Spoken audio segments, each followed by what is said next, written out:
Hello friends, number college या mathematics YouTube चॅनलमध्ये तुमचं स्वागत. आज मी घेऊन आलो आहे जेई ॲडव्हान्स 2025चा मॅथमॅटिक्स पेपर 2चे सोप्या मराठीमध्ये डिटेल सोल्युशन. हे तुम्हाला पूर्ण समजेल आणि आवडेल अशी आशा आहे. थँक्यू. हा प्रश्न नीट वाचून यातल्या ऑप्शन्सवर जर आपण नजर टाकली तर आपल्या लक्षात येतंय की लिमिट एक्झिस्ट करतंय आणि त्याची व्हॅल्यू ही अल्फाच्या व्हॅल्यूवर अवलंबून आहे. दुसरी गोष्ट, as x tends to x zero हा डिनॉमिनेटर झिरोला अप्रोच होतोय, त्यामुळं हा न्यूमरेटर सुद्धा झिरोला अप्रोच होतोय असं गृहीत धरायला हरकत नाही. म्हणजे आपल्याला लॉपिताल लावून हे लिमिट सोपं करून घेता येईल. दुसरं म्हणजे जीएक्सचं डायरेक्ट लिमिट काढायला गेलो तर ते खूप लेंदी व्हायची शक्यता वाटते. त्यामुळं लॉपिताल लावून आपण हे लिमिट डायरेक्ट सोडवायचा प्रयत्न करूया. हे लिमिट चारही ऑप्शनमध्ये सेमच आहे, तर लॉपिताल लावल्यावर हे होईल limit as x tends to x zero न्यूमरेटरचं derivative g dash x plus e raise to x zero. आता इथं डेटामध्ये दिलेली ही महत्त्वाची गोष्ट लक्षात घेऊया. E raise to x zero plus x zero equals zero दिलेलं आहे. याचाच अर्थ e raise to x zero हा एक कॉन्स्टंट आहे. कॉन्स्टंटचं डेरिव्हेटिव्ह झिरो असल्यामुळं जी डॅश एक्स एवढंच डेरिव्हेटिव्ह न्यूमरेटरमध्ये मिळेल. अपॉन एक्सचं डेरिव्हेटिव्ह 1 आणि एक्स झिरोचं 0. त्यामुळं as x tends to x zero g dash x होईल g dash of x zero. थोडक्यात या जी एक्सचं डेरिव्हेटिव्ह हेच आपल्याला करेक्ट ऑप्शन शोधायला मदत करेल. कसं ते बघूया. या जी एक्सवरून आता जी डॅश एक्स काढूया, पण तत्पूर्वी जी एक्स थोडंसं सिम्प्लिफाय करूया. या पहिल्या दोन टर्म्समधून 3x कॉमन निघेल into e raise to x minus 1. नंतर तिसऱ्या आणि चौथ्या टर्ममधून अल्फा कॉमन निघेल minus alpha into e raise to x minus x upon 3 e raise to x plus 1. न्यूमरेटरमध्ये दोन टर्म्स आहेत, त्यामुळं सेपरेट डिव्हाइड करूया. X minus alpha upon 3 into e raise to x minus x upon e raise to x plus 1. आता differentiate करूया. 1 minus alpha upon 3 into इथं आपण कोशंट रूल वापरूया. E raise to x plus 1 whole square e raise to x plus 1 into e raise to x plus 1 minus e raise to x minus x into e raise to x. Question डेटामध्ये दिलं आहे e raise to x zero plus x zero equals 0. त्यामुळं e raise to x minus x 0 होईल. पुढं 1 minus alpha upon 3 into e raise to x plus 1 whole square upon e raise to x plus 1 whole square cancel होईल. आणि finally आपल्याला g dash x मिळेल 1 minus alpha upon 3. Option C मध्ये alpha equals 3 टाकल्याबरोबर इथं आपल्याला g dash x म्हणजेच हे लिमिट मिळते 1 मायनस 3 अपॉन 3 0. हा 0. तेव्हा क्लिअरली ऑप्शन सी 0 हेच करेक्ट आन्सर आहे. या प्रश्नात आपल्याला area of the region bounded by या 4 कन्स्ट्रेंट्स, एक म्हणजे एक्स पॉझिटिव्ह म्हणजेच वाय ॲक्सिसच्या उजवीकडचा region, y greater than 1 upon x curve म्हणजेच ही कर्व आणि तिच्या नॉन ओरिजिन साईडचा रिजन घ्यायचा आहे म्हणजेच हा रिजन. त्यानंतर 5x minus 4y minus 1 greater than 0 म्हणजे ही लाईन तिच्या नॉन ओरिजिन साईडचा रिजन, हा इथं ओरिजिन आहे म्हणजेच हा रिजन. शेवटी 4x प्लस 4y मायनस 17 लेस दॅन 0 म्हणजेच ही लाईन आणि या लाईनच्या ओरिजिन साईडचा रिजन म्हणजेच हा रिजन. आणि या सगळ्या ग्राफ्सने बाउंडेड रिजन हा आहे ज्याचा एरिया आपल्याला काढायचा आहे. सगळ्या आवश्यक पॉईंट्सना आता नावं देऊया. ए, बी, सी, डी, ई आणि हा पॉईंट एफ. आपल्याला हवा असलेला एरिया असेल area of trapezium ABCD plus area of trapezium PE FC minus area under the curve y equals 1 upon x. इथं आपण हे स्ट्रेट लाईनचे ग्राफ्स कसे काढायचे ते बघितलेलं नाही आहे, कारण ते तुम्हाला माहीत आहे. y0 टाकला की x ॲक्सिसवरचा पॉईंट मिळतो आणि x0 टाकला की y ॲक्सिसवरचा पॉईंट मिळतो. हे दोन पॉईंट्स जोडले की स्ट्रेट लाईनचा ग्राफ मिळतो. दुसरं y इक्वल्स 1 अपॉन x चा ग्राफ कसा काढला हे आपण बघितलं नाही. याचा ग्राफ फर्स्ट क्वाड्रंट आणि थर्ड क्वाड्रंटमध्ये या कर्व सारखा येतो, पण x पॉझिटिव्ह असल्याने फक्त फर्स्ट क्वाड्रंटमध्येच कर्व आपल्याला विचारात घ्यायची आहे, त्यामुळं इथं एकच कर्व दाखवली आहे. आता आपल्याला या पॉईंट बी चे कोऑर्डिनेट्स लागतील. त्यासाठी या दोन स्ट्रेट लाईन्स आपल्याला सोडवाव्या लागतील. 5x - 4y equals 1, 4x + 4y equals 17. Add केल्यावर 4y कॅन्सल होईल. 9x 18 मिळेल, म्हणून x 2 हे 2. x इक्वल्स 2 या पहिल्या इक्वेशनमध्ये घातल्यावर 5 × 2 = 10 -1 इक्वल्स 4y मिळेल. त्यावरून y मिळेल 9/4. तेव्हा b चे कोऑर्डिनेट्स 2, 9/4. पॉईंट a चे कोऑर्डिनेट्स काढायला या स्ट्रेट लाईनच्या इक्वेशनमध्ये y इक्वल्स 1 अपॉन x ठेवूया, म्हणजे 5x - 4 × 1 upon x equals 1. Trial and एररनी x इक्वल्स 1 टाकला तर y 1 मिळतो, हा 1. म्हणून a चे कोऑर्डिनेट्स होतात 1, 1. शेवटी या e चे कोऑर्डिनेट्स काढण्यासाठी या लाईनच्या इक्वेशनमध्ये y इक्वल्स 1 अपॉन x ठेवूया. 4x + 4 upon x equals 17. इथे सुद्धा ट्रायल अँड एररनी x इक्वल्स 4 ठेवल्यावर y इक्वल्स 1 अपॉन 4 मिळतो. म्हणून e चे कोऑर्डिनेट्स होतात 4, 1 अपॉन 4. आता आपल्याला ज्या वेगवेगळ्या लेंथ्स लागणार आहेत त्या इथं लिहूया. लेंथ AD 1 असेल, लेंथ BC 9/4, EF 1/4, DC 1 आणि CF 2. या वेगवेगळ्या लेंथचा वापर करून आता आपण एरिया ऑफ रिजन काढूया. Area of ट्रेपेझियम ABCD half into 1 + 9/4 into 1 plus area of ट्रेपेझियम BEFC half into 9/4 + 1/4 into 2 minus integral 1/x dx from 1 to 4. आता हा हिशोब इथं लिहूया. हे होईल 13/8 प्लस हे होईल 20/8 मायनस या इंटिग्रलची व्हॅल्यू ln4. हे होईल 33/8 मायनस ln4. इथं 33 आहे, त्यामुळं हा करेक्ट ऑप्शन येईल. 33/8 मायनस ln4. या प्रश्नात एक ट्रिग्नोमेट्रिक इक्वेशन दिलं आहे. थीटा इक्वल्स या ट्रिग्नोमेट्रिक क्वांटिटीज आणि inverse trigonometric functions sine inverse x ची व्हॅल्यू या क्लोज्ड इंटरवलमध्ये तर टॅन इन्व्हर्सची व्हॅल्यू या इंटरवलमध्ये आहे. आपल्याला शोधायचं आहे की या ट्रिग्नोमेट्रिक इक्वेशनची एकूण रिअल सोल्युशन्स किती येतील.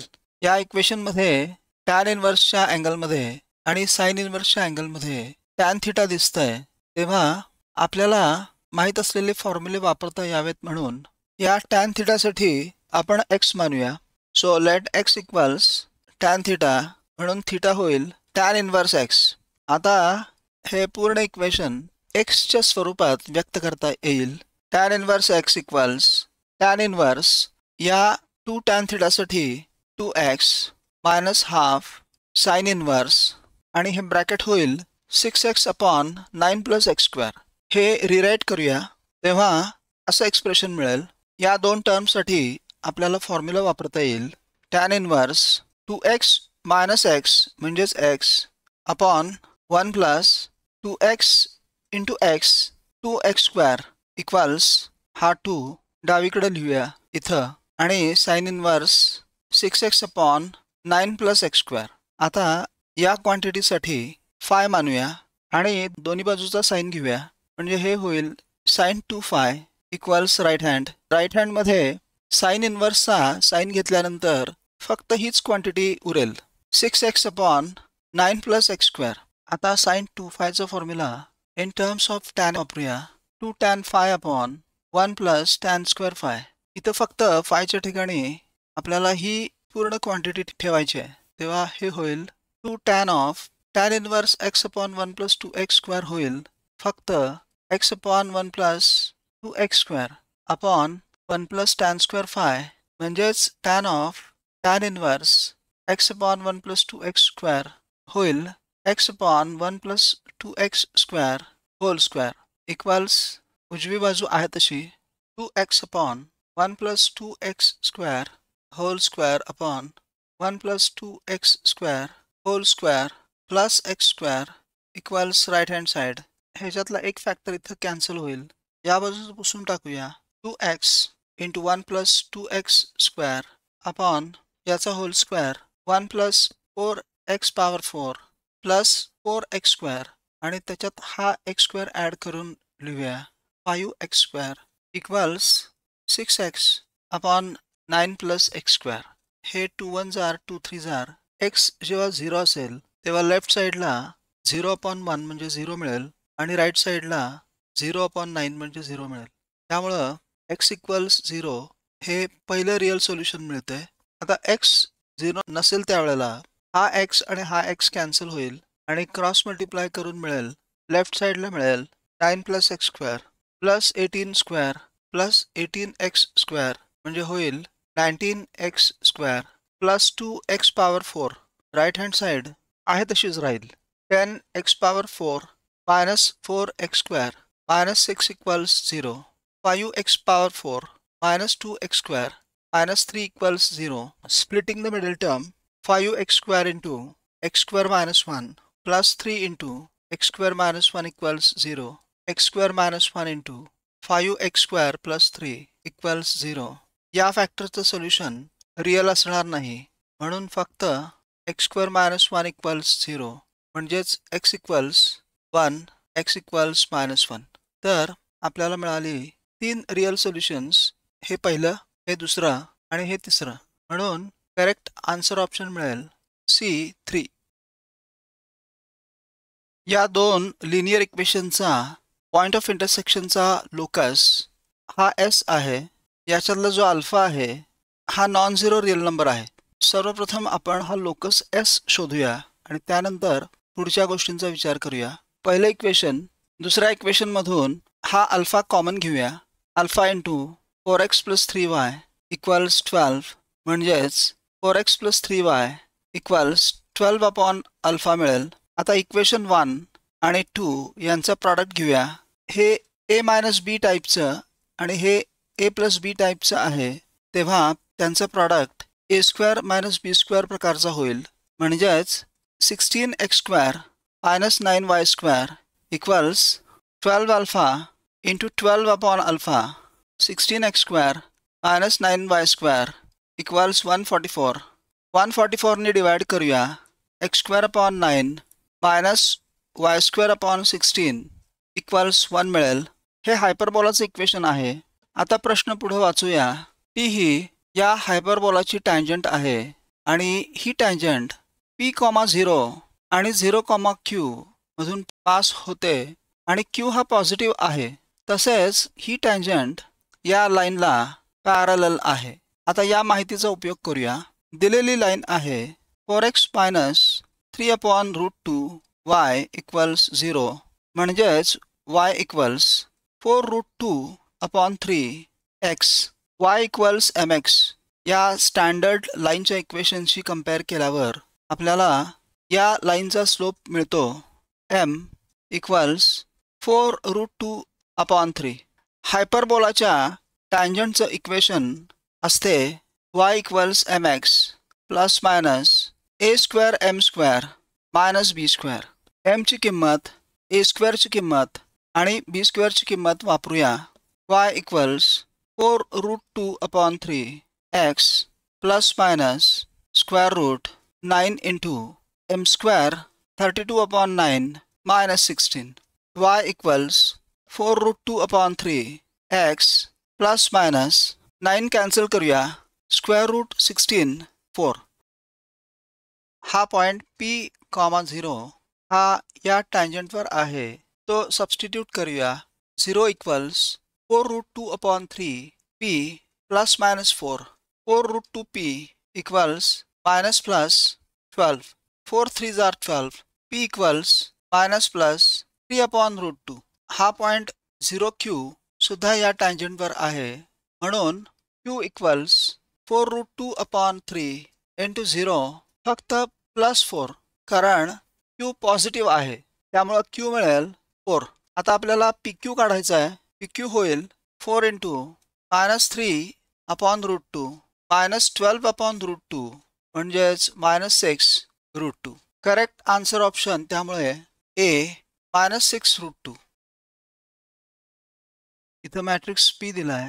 मॅट्रिक्स Q मध्ये X, Y, Z हे अननोन्स आहेत आणि QR equals RP ही कंडिशन दिली आहे. पण आपल्याला मॅट्रिक्स R दिलेला नाही आणि या माहितीवरून आपल्याला 4 ऑप्शन्स मधले कुठले ऑप्शन्स ट्रू आहेत हे सांगायचं आहे. ऑप्शन्सचा विचार केला तर पहिले 3 ऑप्शन्स हे मॅट्रिक्स Qच्या कॅरेक्टरिस्टिक इक्वेशनशी संबंधित दिसत आहेत आणि फक्त D ऑप्शन हा वेगळा आहे. आपण मॅट्रिक्स R अश्युम करूया A B C D. नंतर कंडिशन वापरूया QR equals RP. Matrix form मध्ये लिहूया. त्यानंतर मॅट्रिक्स मल्टिप्लिकेशन करूया. AX plus CY BX plus DY AZ plus 4C BZ plus 4D equals मिळेल 2A 3B 2C 3D. Corresponding elements equate करूया. AX plus CY equals 2A BX plus DY equals 3B AZ plus 4C equals 2C BZ plus 4D equals 3D. या तिसऱ्या equation वरून मिळेल AZ equals minus 2C आणि चौथ्या equation वरून BZ equals minus D. आता या इक्वेशनचा आणि या इक्वेशनचा रेशो घेऊया. AZ upon BZ equals 2C upon D. Z cancel झाल्यावर मिळेल A upon B equals 2 times C upon D. याला 1 म्हणूया. आता या पहिल्या इक्वेशन वरून मिळेल A into x minus 2 equals minus CY आणि या दुसऱ्या इक्वेशन वरून B into x minus 3 equals minus DY. आता या दोन इक्वेशनचा रेशो घेऊया. A into x minus 2 upon B into x minus 3 equals y cancel झाल्यावर C अपॉन D मिळेल. याला 2 म्हणूया. इक्वेशन 1 मध्ये C अपॉन D साठी इक्वेशन 2 मधली किंमत वापरूया. A upon B equals 2 into A upon B into x minus 2 upon x minus 3. हे A अपॉन B कॅन्सल करूया. x minus 3 equals 2x minus 4 x equals 1 मिळेल. x इक्वल्स 1 हे या equation मध्ये वापरूया. A into 1 minus 2 equals minus CY यावरून मिळेल A equals CY. तसेच x इक्वल्स 1 या इक्वेशन मध्ये वापरल्यावर मिळेल B into 1 minus 3 equals minus DY म्हणून 2B मिळेल DY.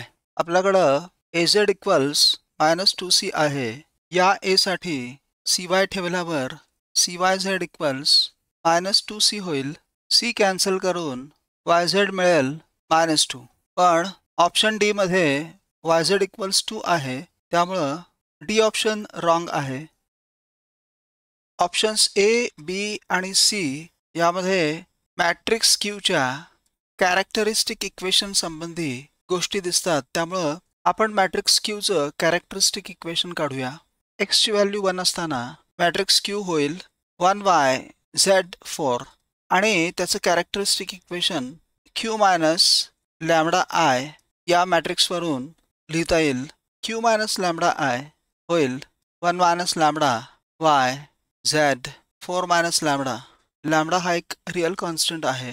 आपल्याला माहिती आहे की कुठलाही स्क्वेअर मॅट्रिक्स त्याचं कॅरेक्टरिस्टिक इक्वेशन सॅटिस्फाय करतो. म्हणजेच डिटर्मिनंट Qचं कॅरेक्टरिस्टिक इक्वेशन होईल 1 minus lambda Y Z 4 minus lambda equals 0. 1 minus lambda into 4 minus lambda minus YZ equals 0. 4 minus lambda minus 4 lambda plus lambda square. YZ म्हणजे minus 2 आहे त्यामुळं plus 2 equals 0. Lambda square minus 5 lambda plus 6 equals 0. Lambda minus 3 into lambda minus 2 equals 0. तेव्हा Q minus lambda I equals lambda minus 3 into lambda minus 2. आता ऑप्शनमध्ये बघूया. Option A मध्ये लॅम्बडाची किंमत 2 आहे, ती इथं वापरल्यावर मिळेल 2 मायनस 3 मायनस 1 इंटू 2 मायनस 2 0 म्हणजे 0 मिळेल. यावरून ऑप्शन ए हा ट्रू ऑप्शन आहे. दुसऱ्या ऑप्शनमध्ये हा लॅम्बडा 6 आहे, इथं लॅम्बडाची किंमत 6 ठेवूया. हे मिळेल 6 मायनस 3 3 इंटू 6 मायनस 2 4 म्हणजे 12. हा दुसरा ऑप्शन सुद्धा ट्रू आहे. शेवटी ऑप्शन सी मध्ये लॅम्बडा 3 आहे, तो वापरून बघूया. 3 मायनस 3 0 होईल इंटू 1 0, पण हे 15 आहे, त्यामुळं हा सी ऑप्शन फॉल्स आहे. तेव्हा ए आणि बी हे दोनच ऑप्शन्स ट्रू आहेत. Here S denotes locus of the midpoint x1 y1 of the chord of the parabola y square equals x and the area of the region enclosed between the parabola and the chord. This area is 4 upon 3. First, we will complete this part of the question. We have to find equation of this chord of parabola y square equals x and midpoint of chord x1 y1 is given, and it is given by the equation t equals s1. For t we replace by y1 minus for this x we replace x plus x1 by 2 equals for s1 we replace this y by y1, so y1 square minus we replace this x by this x1. y1 equals x plus x1 upon 2 plus y1 square minus x1. y1 equals x upon 2. x1 upon 2 minus x1 becomes minus x1 upon 2 plus y1 square. Dividing by this y1 we get y equals 1 upon 2y1 x plus y1 minus x1 upon 2y1. If we compare this equation with slope point form mx plus c of a straight line, we get slope m equals this 1 upon 2y1 and y-intercept c equals this should be y1 minus x1 upon 2y1. Substituting values of m and c, 1 minus 4 times 1 upon 2y1 into y1 minus x1 upon 2y1 equals 4 into 1 upon 4y1 square.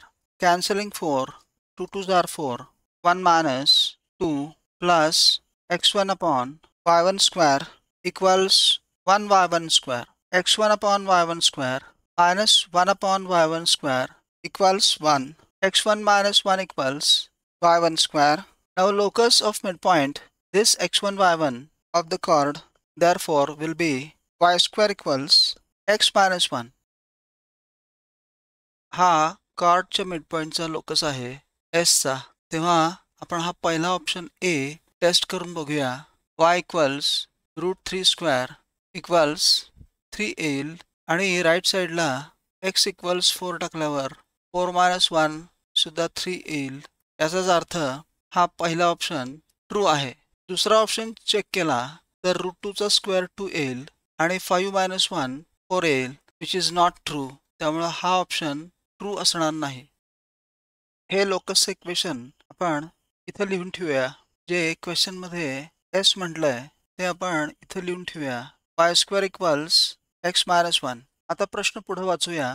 Region R जो आहे तो first क्वाड्रंटमध्ये असून तो enclosed केलाय parabola y square equals x नी आणि curve s जी ही आहे आणि दोन लाईन्स x इक्वल्स 1 आणि x इक्वल्स 4. आणि या माहितीवरून आपल्याला 4 ऑप्शन्स मधली कुठली स्टेटमेंट्स ट्रू आहेत हे सांगायचं आहे. हा पॅराबोला आहे y स्क्वेअर इक्वल्स x. आतला निळा पॅराबोला आहे locus of midpoint of the chords y square equals x minus 1. ही लाईन आहे x इक्वल्स 1 आणि ही लाईन x इक्वल्स 4. आणि आपल्याला हा एनक्लोज्ड एरिया काढून त्यासंबंधी ऑप्शनमधल्या प्रश्नांची उत्तरे द्यायची आहेत. सो रिक्वायर्ड एरिया होईल area under upper curve integral from 1 to 4. हे 1 आणि हे 4.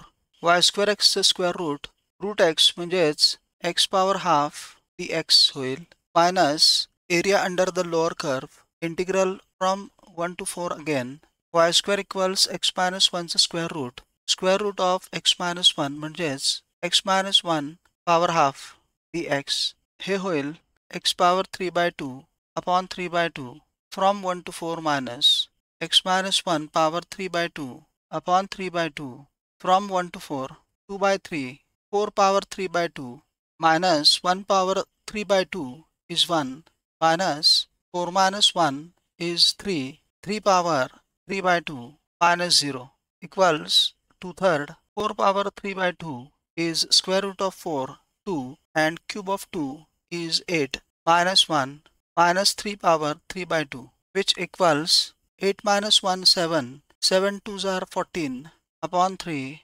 minus 2 upon 3 into 3 power 3/2 हा एरिया होईल 14 upon 3 minus 2 times 3 power 3/2 minus 1 3 power half म्हणजेच स्क्वेअर रूट ऑफ 3 ऑप्शन्स मध्ये बघितलं तर एरिया ऑफ आर म्हणजेच हा रिजन आर हा 14 upon 3 minus 2 रूट 3 आहे त्यामुळं हा सी ऑप्शन ट्रू आहे यापूर्वीच ऑप्शन ए हा ट्रू आहे हे आपण शोधलेलं आहे त्यामुळे ऑप्शन ए आणि ऑप्शन सी हे दोन ऑप्शन्स ट्रू आहेत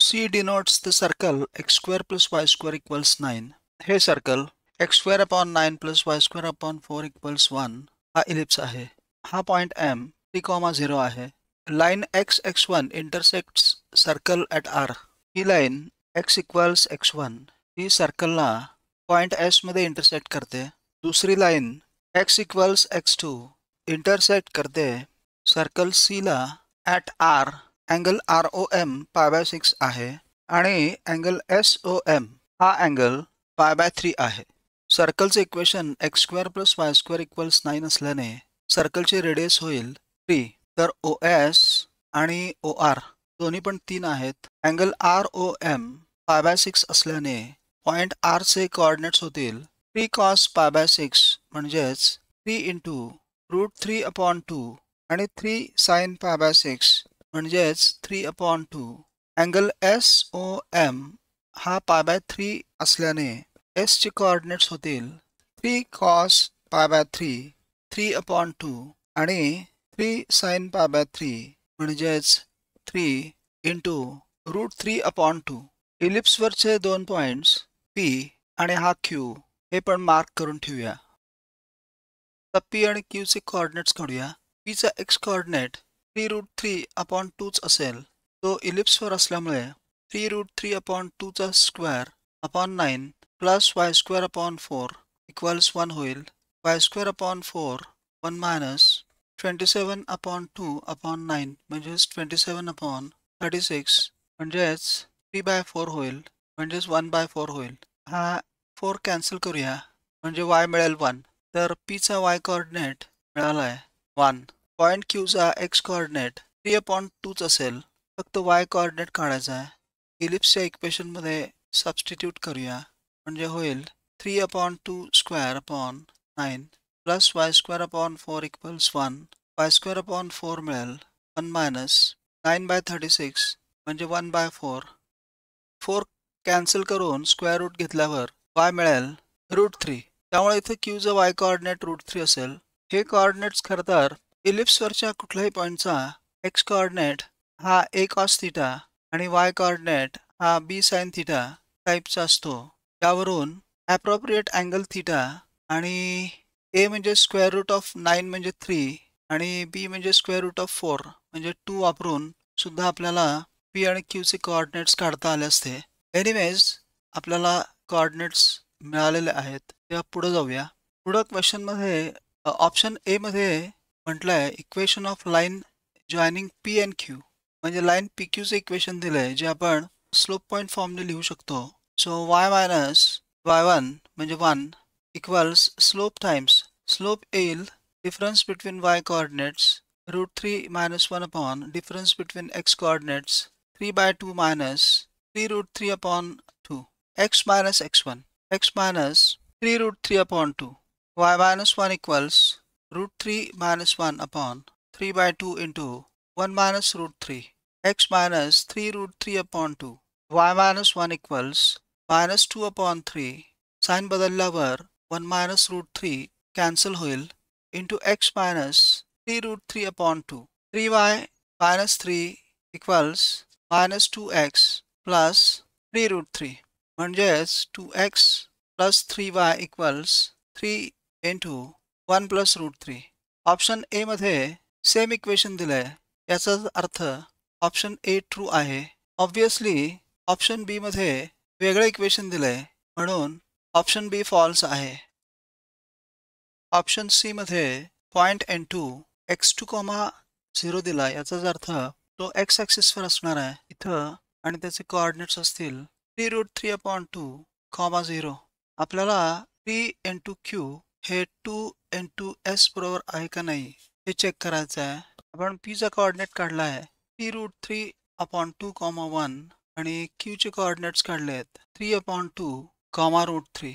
n2 चे कोऑर्डिनेट्स 3 root 3 upon 2, 0. आता ऑप्शन सी प्रमाणे 3 mod n2q होईल 3 multiplied by difference between y coordinates म्हणजे 3 root 3 आणि 2 mod n2s होईल 2 multiplied by पुन्हा difference between y coordinates 3 root 3 upon 2 minus 0.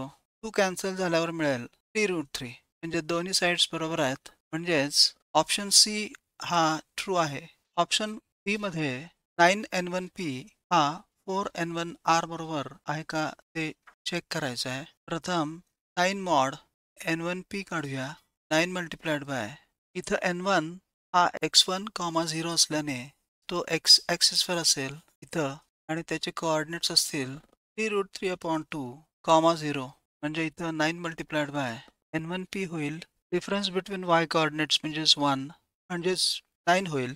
आता 4 mod n1r बघूया 4 multiplied by n1r म्हणजेच difference between y coordinates 3 upon 2 minus 0. 3 upon 2. 2 1s are 2 2s are 6 येत आहे. फरक आहे 9 आणि 6 मध्ये. याचा अर्थ ऑप्शन डी फॉल्स आहे. इथं हे फंक्शन fx डिफाईन केले from real to real.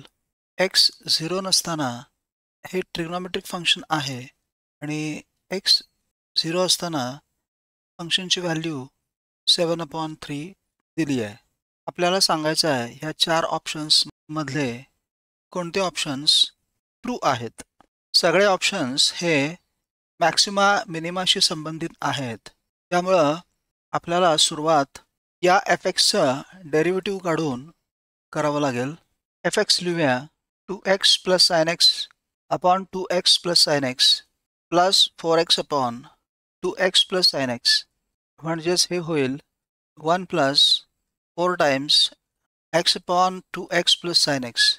f dash x होईल 4 into quotient rule वापरूया 2x plus sin x whole square 2x plus sin x into derivative of x 1 minus x into derivative of denominator 2 plus cos x 4 upon 2x plus sin x whole square into 2x minus 2x 0 sin x minus x cos x.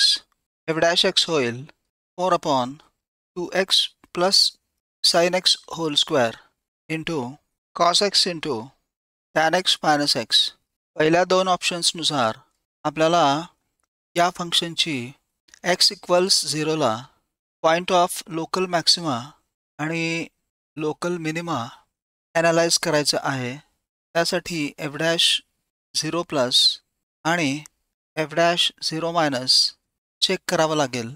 लक्षात घेऊया ही quantity कायम positive असेल, त्यामुळं maxima मिनिमासाठी आपल्याला फक्त cos x into tan x minus x हीच quantity analyse करावी लागेल.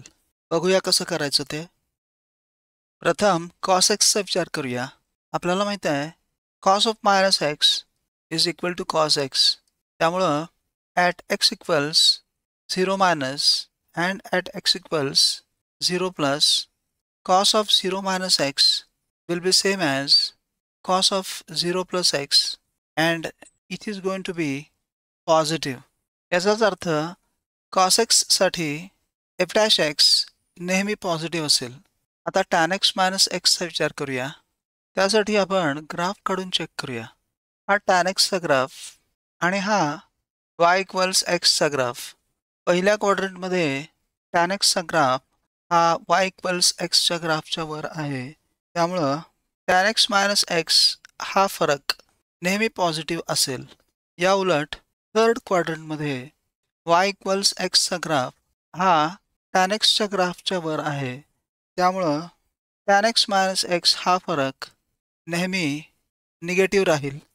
म्हणून fx हे 0 पर्यंत आणि नंतर 0च्या पुढे ते इन्क्रीजिंग आहे. याचाच अर्थ ऑप्शन बी मध्ये दिलाय the point x equals 0 is the point of local minima. हा ऑप्शन ट्रू आहे. याचबरोबर ऑप्शन ए मात्र चुकीचा ठरतो. आता आपण ऑप्शन सी आणि ऑप्शन डी चा विचार करूया. ऑप्शन सी मध्ये पाय ते 6 पाय या इंटरवलमध्ये f च्या लोकल मॅक्सिमाची संख्या 3 दिली आहे. आपल्याला चेक करायचं आहे की हे बरोबर आहे का चूक आहे. बघूया. त्यासाठी आपण इथं tan x चा आणि y इक्वल्स x चा ग्राफ काढलाय. y इक्वल्स tan x चा ग्राफ 0 to पाय इंटरवलसाठी हा आहे. पाय टू 2 पाय इंटरवलसाठी हा आहे इत्यादी. 5 पाय टू 6 पाय इंटरवलसाठी हा आहे. हे ग्राफ्स y इक्वल्स x या स्ट्रेट लाईनला 5 पॉइंट्समध्ये इंटरसेक्ट करतात. A, B, C, D आणि E या पॉइंट्समध्ये. ऑप्शन बी मध्ये आपण आधीच बघितलंय की x इक्वल्स 0 असताना फंक्शनची लोकल मिनिमा ही x इक्वल्स 0 ला आहे. म्हणजेच इथं x इक्वल्स 0 ला.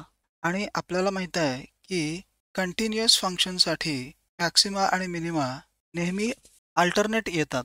त्यामुळं ओरिजिन नंतर पहिली मॅक्सिमा पॉइंट ए ला असेल. म्हणजेच x इक्वल्स पाय प्लस अल्फा 1 या पॉइंटला.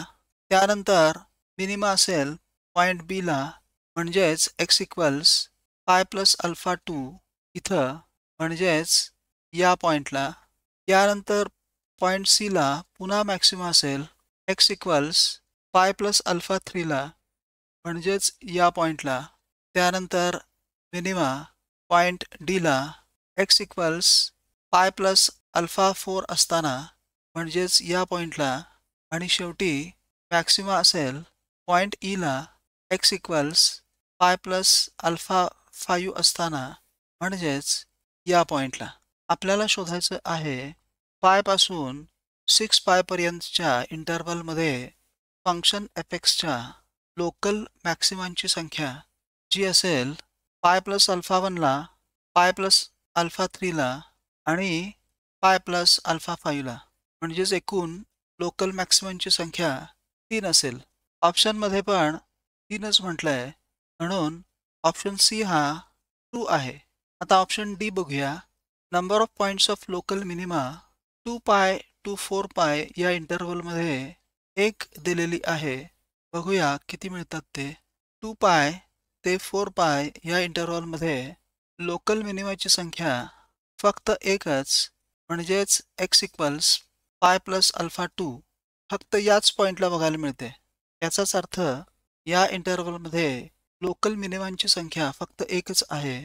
ऑप्शन डी मध्ये सुद्धा एकच म्हटलंय. यावरून ऑप्शन डी सुद्धा ट्रू आहे. x हे या डिफरन्शियल इक्वेशनचं सोल्युशन आहे. x ग्रेटर दॅन 1/e आहे. y ऑफ 1 0 आहे. यावरून आपल्याला काढायचे आहे याची व्हॅल्यू. हे होमोजेनियस डिफरन्शियल इक्वेशन आहे कारण प्रत्येक टर्ममध्ये sum of powers of x and y same म्हणजेच 2 आहे. सो हे डिफरन्शियल इक्वेशन ऑफ ऑर्डर 2 आहे. हे इक्वेशन लिहूया. त्यानंतर dy by dx equals x² plus y² minus xy upon x² लिहूया. होमोजेनियस डिफरन्शियल इक्वेशनसाठी आपण y इक्वल्स vx ठेवूया. डिफरन्शिएट केल्यावर dy by dx मिळेल प्रॉडक्ट रूलनी v plus x d v by d x होईल. म्हणून v plus x d v by d x होईल. ही value x square plus v square x square minus x into v x upon x square x d v by d x equals 1 plus v square minus v आणि हा v minus v म्हणजेच V square minus 2v plus 1 मिळेल जे आहे v minus 1 whole square. Variable separate केल्यावर मिळेल dv upon v minus 1 whole square equals dx upon x. Variable separate झाल्यावर integrate करूया. -1 upon v minus 1 equals ln x plus c. व्हीची value y upon x substitute करूया. -1 upon y upon x -1 equals ln x plus c x upon x minus 5 equals ln x plus C कारण x 1 upon E पेक्षा मोठा आहे. आता आपल्याला दिलं आहे y ऑफ 1 इक्वल्स 0. त्यावरून 1 upon 1 minus 0 equals ln 1 plus C. यावरून सी मिळेल 1.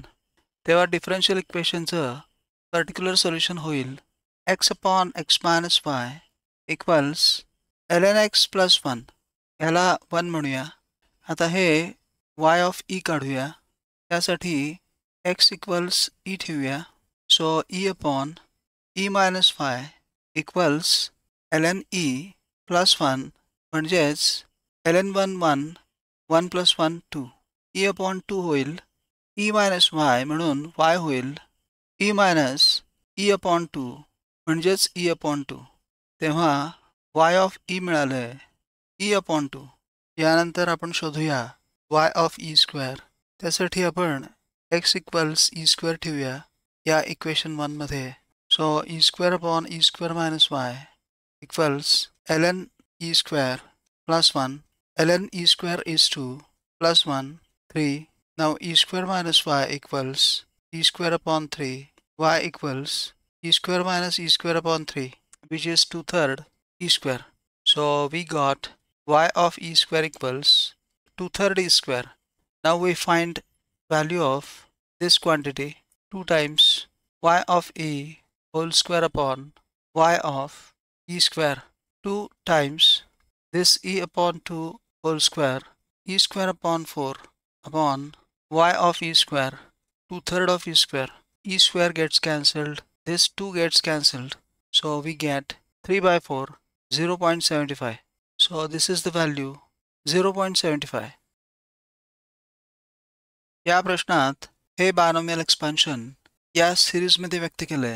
AR हा न्यूमेरिकली ग्रेटेस्ट टर्मचा लार्जेस्ट कोएफिशियंट नंबर आहे आणि त्यासाठी आपल्याला R शोधायचा आहे. आता 1 प्लस 2 अपॉन 5x पॉवर 23 या बायनॉमियल एक्सपान्शनसाठी न्यूमेरिकली ग्रेटेस्ट टर्म असेल n plus 1 upon 1 plus mod first term upon second term 2 upon 5x. आपल्याला AR या लार्जेस्ट अमंग द नंबर्ससाठी R ची व्हॅल्यू हवी आहे. या फॉर्म्युलामध्ये आपल्याला n इक्वल्स 23 आणि x इक्वल्स 1 ठेवावं लागेल आणि तेव्हा R असेल greatest integer function 23 plus 1 upon 1 plus mod of 5 upon 2. Greatest integer function 48 upon 7. Greatest integer 6.85 म्हणजेच 6. तेव्हा R असेल 6. Final answer. हा प्रश्न बेसिक्समधून सोडवायचा झाला तर तो असा सोडवता येईल. 1 प्लस 2 अपॉन 5x पॉवर 23 या बायनॉमियल एक्सपान्शनसाठी आर्थ टर्म असेल 23CR 2 upon 5 power R into x power R आणि याचा कोएफिशियंट होईल AI equals 23CR 2 upon 5 power I.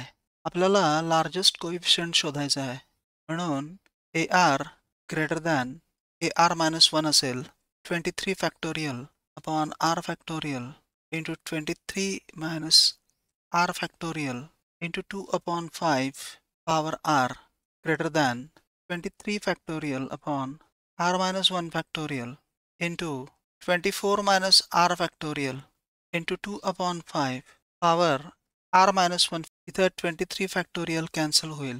r minus 1 factorial cancel झाल्यावर इथं r उरेल. 23 minus r फॅक्टोरियल कॅन्सल झाल्यानंतर इथं 24 minus r उरेल.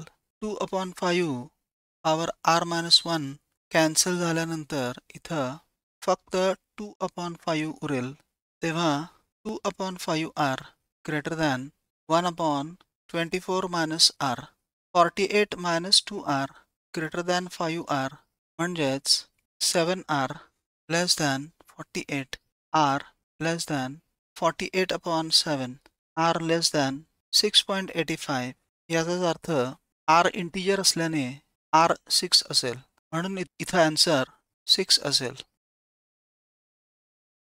फॅक्टरीमध्ये 3 मॅन्युफॅक्चरिंग युनिट्स आहेत, M1, M2 आणि M3, आणि ते 2:2:1 या प्रमाणात बल्ब्स बनवतात. याचा अर्थ एकूण 100 बल्ब्समधले M1 युनिट बनवत आहे 2/5 बल्ब्स म्हणजेच 40 बल्ब्स. M2 बनवत आहे 2/5 बल्ब्स म्हणजेच 40 बल्ब्स. आणि M3 1/5 बल्ब्स म्हणजे 20 बल्ब्स. पुढं म्हटलंय एकूण बल्बमधले 20% बल्ब्स डिफेक्टिव्ह आहेत म्हणजेच 20 बल्ब्स डिफेक्टिव्ह आहेत. पुढं म्हटलंय M1च्या 15% बल्ब्स डिफेक्टिव्ह आहेत म्हणजेच 40 into 15 upon 100 6 बल्ब्स डिफेक्टिव्ह आहेत. त्यानंतर एकूण 100 बल्ब्समधला एक बल्ब निवडला तर तो बल्ब M2 युनिटमध्ये प्रोड्यूस झालाय आणि तो डिफेक्टिव्ह आहे. याची प्रोबॅबिलिटी 2/5 आहे. आपण गृहीत धरूया की M3 युनिटमध्ये बनवलेल्या डिफेक्टिव्ह बल्बची संख्या x आहे. त्यामुळं M2 युनिटमध्ये बनवलेल्या बल्ब्सपैकी डिफेक्टिव्ह बल्बची संख्या होईल हे एकूण 20 डिफेक्टिव्ह मायनस M1 युनिटमध्ये बनलेले हे 6 डिफेक्टिव्ह बल्ब्स आणि M3 मधले हे x डिफेक्टिव्ह बल्ब्स म्हणजे एकूण 14 मायनस x डिफेक्टिव्ह बल्ब्स असतील. आपल्याला दिलेली प्रोबॅबिलिटी अशी आहे की बल्ब हा डिफेक्टिव्ह आहे आणि तो M2 मध्ये प्रोड्यूस झालाय. असे बल्ब्स आहेत 14 minus x upon total defective bulbs जे 20 आहेत. आणि ही जी प्रोबॅबिलिटी आहे ती आपल्याला दिली आहे 2/5. 5 1 जार 5 4 जार यावरून आपल्याला मिळेल 14 minus x equals 8, x equals 6. आणि आपल्याला काढायची प्रोबॅबिलिटी अशी आहे की बल्ब डिफेक्टिव्ह आहे आणि तो M3 युनिटमध्ये तयार झाला. हे होईल हे x upon total defective bulbs 20, 6 upon 20, 3 upon 10. So ही रिक्वायर्ड प्रोबॅबिलिटी येईल 3 upon 10. 3 वेक्टर्स दिलेत small x bar, small y bar, small z बार.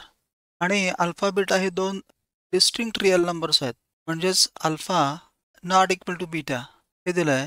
त्यानंतर capital x bar, capital y bar आणि कॅपिटल z बार हे 3 vectors in terms of small x bar, small y bar आणि small z bar च्या टर्म्समध्ये दिलेले आहेत. जर capital x bar, capital y bar, capital z bar हे vectors एका प्लेनमध्ये असतील तर आपल्याला शोधायची आहे अल्फा प्लस बीटा मायनस 3 ची किंमत. Capital x bar, capital y bar, capital z bar हे कोप्लेनर वेक्टर्स आहेत. याचाच अर्थ त्यांचा बॉक्स प्रॉडक्ट हा 0 आहे.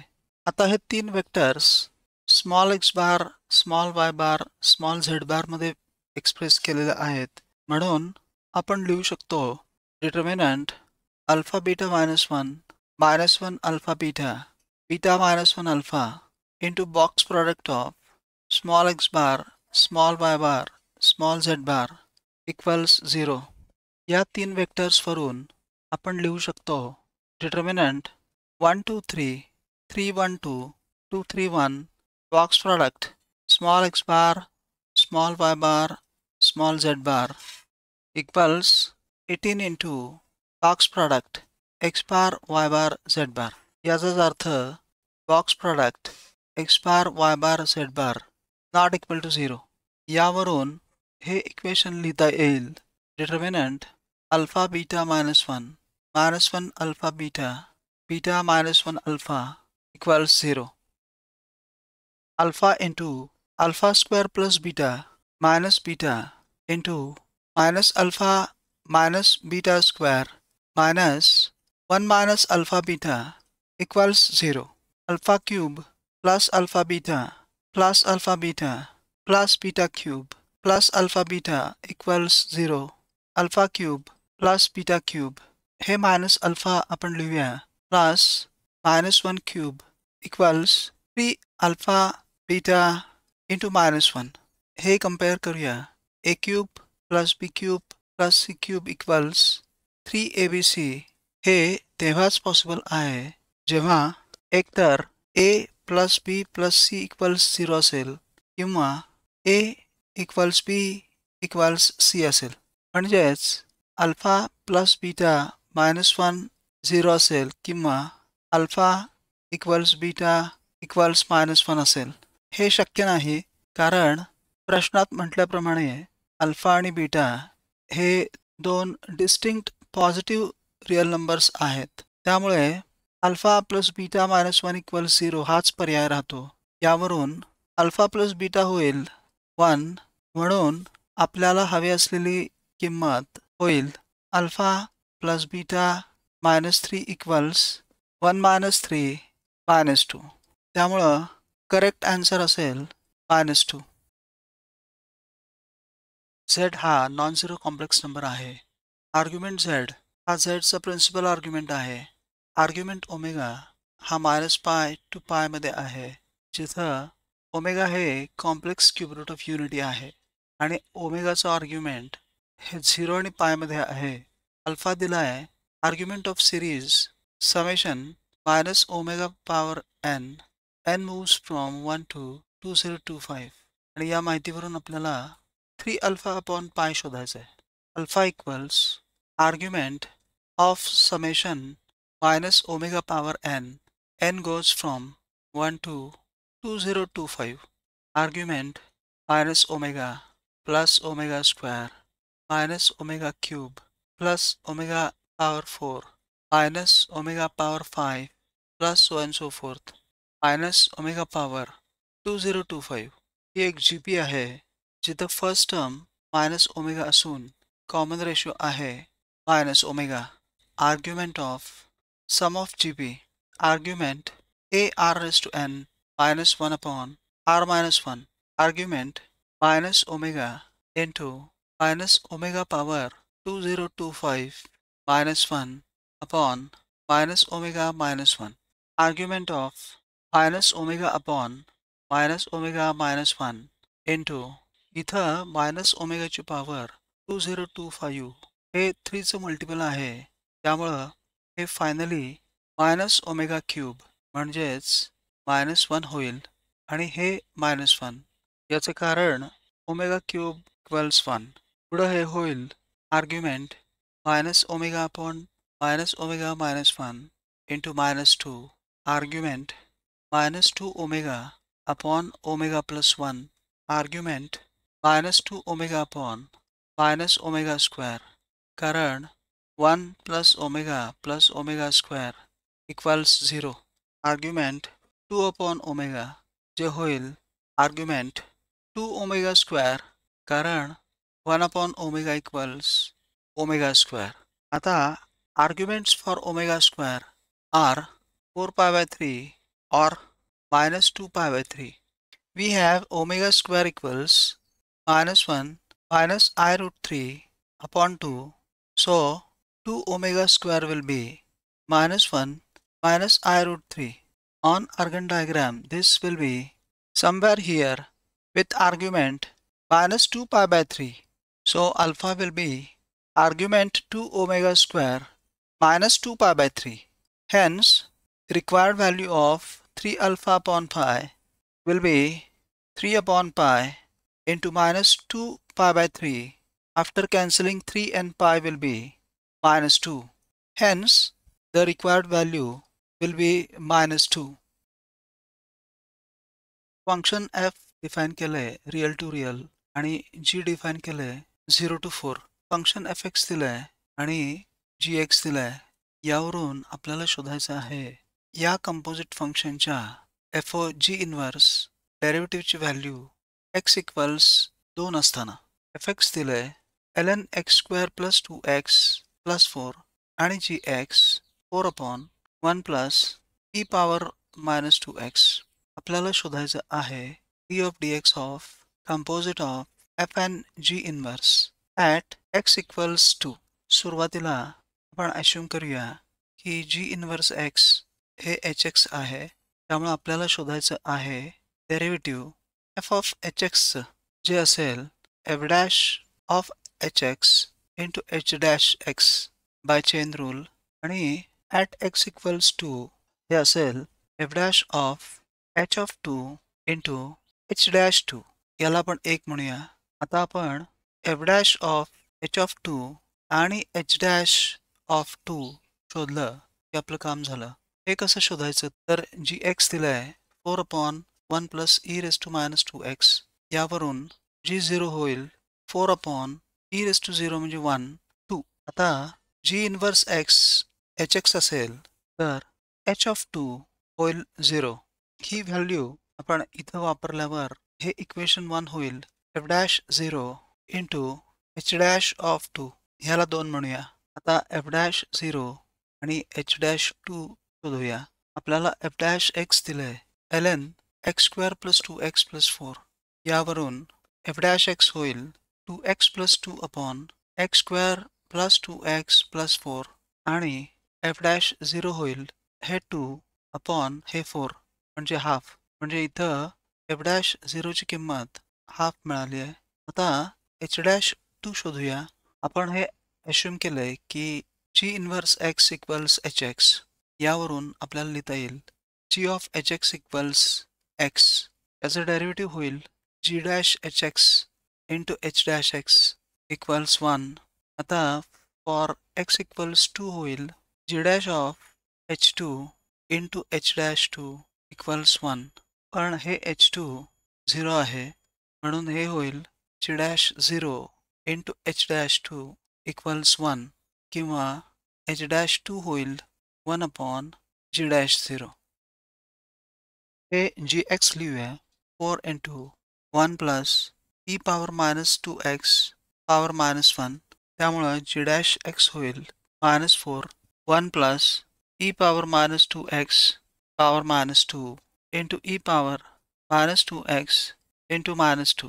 8 e power minus 2x upon 1 plus e power minus 2x whole square आणि जी डॅश 0 होईल 8 अपॉन 2 स्क्वेअर 4 2. म्हणून हे एच डॅश 2 जे 1 अपॉन जी डॅश 0 आहे ते होईल जी डॅश 0 इक्वल्स 2 वरून 1 अपॉन 2. त्यामुळं finally derivative of composite of f N g inverse होईल 1 अपॉन 4 म्हणजे 0.25. आपल्याला इथं अल्फाची व्हॅल्यू दिली आहे ही सगळी आणि त्यावरून आपल्याला cosec 1 degree upon alpha whole square ची व्हॅल्यू शोधायची आहे. ते प्रत्येक टर्ममध्ये न्यूमरेटरला 1 आहे म्हणून आपण एक करूया. ह्या अल्फाला साइन 1 डिग्रीने मल्टिप्लाय करूया म्हणून साइन 1 डिग्री इंटू अल्फा होईल. आता प्रत्येक टर्ममध्ये या 1 साठी आपण लिहूया sine 61 minus 60 upon sine 60 sine 61. इथं आपण हा 1 डिग्री जो आहे तो 61 मायनस 60 असा लिहिला आहे कारण इथं 60 आणि 61 आहे म्हणून. याच पद्धतीने पुढच्या टर्म्स लिहिता येतील sine 63 minus 62 upon sine 62 sine 63 plus so and so forth plus sine 119 minus 118 upon sine 118 sine 119 होईल. साइन 61 मायनस 60 होईल sine 61 cos 60 minus cos 61 sine 60 आणि या प्रत्येक टर्मला आपण या साइन 60 साइन 61 ने डिवाइड केल्यावर आपल्याला मिळेल साइन 61 कॅन्सल होईल. इथं साइन 60 कॅन्सल होईल. आपल्याला मिळेल कॉट 60 मायनस कॉट 61. याच लाईन्सवर या दुसऱ्या टर्मसाठी मिळेल cot 62 मायनस cot 63. तिसऱ्या टर्मसाठी cot 64 minus cot 65, cot 66, cot 67. अशाच पद्धतीने पुढे मिळेल cot 88 minus cot 89, cot 90 minus cot 91, cot 92 minus cot 93. अशाच पद्धतीने पुढे गेल्यावर मिळेल cot 114 minus cot 115, cot 116 minus cot 117 आणि शेवटी cot 118 minus cot 119. Now we know that cot of theta plus cot of pi minus theta equals 0 because cot theta minus cot theta is 0. That means sum of cot of complementary angles is 0. By using this theory, cot 61 cancels with cot 119, cot 63 with cot 117, cot 65 with cot 115, so on and so forth. Similarly, cot 62 cancels with cot 118, cot 64 with cot 116, cot 66 with cot 114, so on and so forth. And in this cancellation process, what remains is this cot 60 and this cot 90, which do not get cancelled. So we get sin 1 degree alpha equals cot 60 plus cot 90. Cot 60 is 1 upon root 3 and cot 90 0. So our required quantity cosec 1 degrees upon alpha whole square will be root 3 square 3. And this is the value that we want, 3. इथं alpha आहे एक definite integral आणि विचारले root 7 times tan of 2 alpha root 7 upon pi ची किंमत. tan inverse x चा domain open interval -π/2 to π/2. Alpha लिहूया. इथं लिमिट्स ऑफ इंटिग्रेशन एकमेकाचे रेसिप्रोकल्स आहेत म्हणून आपण x इक्वल्स 1 अपॉन t मानूया. डिफरेंशिएट करूया. dx equals -1 upon t square dt. या सबस्टिट्यूशनमुळं लिमिट्स ऑफ इंटिग्रेशन रिव्हर्स होतील. अल्फा होईल integration from 2 to half tan inverse 1 upon t upon 2 upon t square minus 3 upon t plus 2 into -1 upon t square dt equals integral हे negative sine absorb करूया म्हणून limits होतील half to 2. tan inverse 1 upon t साठी cot inverse t लिहूया upon 2 minus 3t plus 2t square upon t square into 1 upon t square dt. हे t square याला cancel करूया. पुढं alpha equals integral half to 2 cot inverse x upon 2x square minus 3x plus 2 dx. इथं आपण variable t साठी x वापरलाय. ह्या अल्फासाठी 1 मानूया आणि या दुसऱ्या अल्फासाठी 2. आता 1 आणि 2 ॲड करूया म्हणजे 2 alpha equals integral half to 2 tan inverse x plus cot inverse x upon 2x square minus 3x plus 2 dx. Integral half to 2 या tan inverse x plus cot inverse x साठी π/2 लिहूया upon 2x square minus 3x plus 2 dx. Alpha होईल 1 upon 2 into π/2 into half common काढूया. Integral from half to 2 dx upon x square minus 3x upon 2 plus 1. Alpha equals π/8 integral half to 2 dx upon making denominator perfect square x minus 3/4 whole square plus 1 minus 9/16 π/8 integral half to 2 dx upon x minus 3/4 whole square plus root 7 upon 4 whole square π/8 into 1 upon root 7/4 which is 4 upon root 7 into tan inverse x minus 3/4 upon root 7 by 4 from half to 2. 4 1s are 4 2s are 8. Alpha is pi upon 2 root 7 tan inverse 4x minus 3 upon root 7 from half to 2. Pi upon 2 root 7 tan inverse 5 upon root 7 plus tan inverse 1 upon root 7. Pi upon 2 root 7. By using the formula, this will be tan inverse 5 upon root 7 plus 1 upon root 7 upon 1 minus 5 upon root 7 into 1 upon root 7. Pi upon 2 root 7 tan inverse 6 upon root 7 upon 2 upon 7 pi upon 2 root 7 tan inverse 2 3s are 6 cancelling root 7 tan inverse 3 root 7. We have to find root 7 tan of 2 alpha root 7 upon pi. So cross multiplying 2 alpha root 7 upon pi equals tan inverse 3 root 7. Taking tans on both sides, tan 2 alpha root 7 upon pi equals tan of tan inverse 3 root 7. Root 7 tan of 2 alpha root 7 upon pi equals root 7 into tan of tan inverse 3 root 7 is 3 root 7. So the final value 21 and the final answer 21 here. हा video तुम्ही काळजीपूर्वक बघितला तो तुम्हाला आवडला अशी आशा आहे. आवडला तर नक्की लाईक, शेअर आणि चॅनलला सबस्क्राईब करा ही विनंती. पुढच्या व्हिडिओपर्यंत पाहत रहा नंबर कॉलेज. थँक्यू.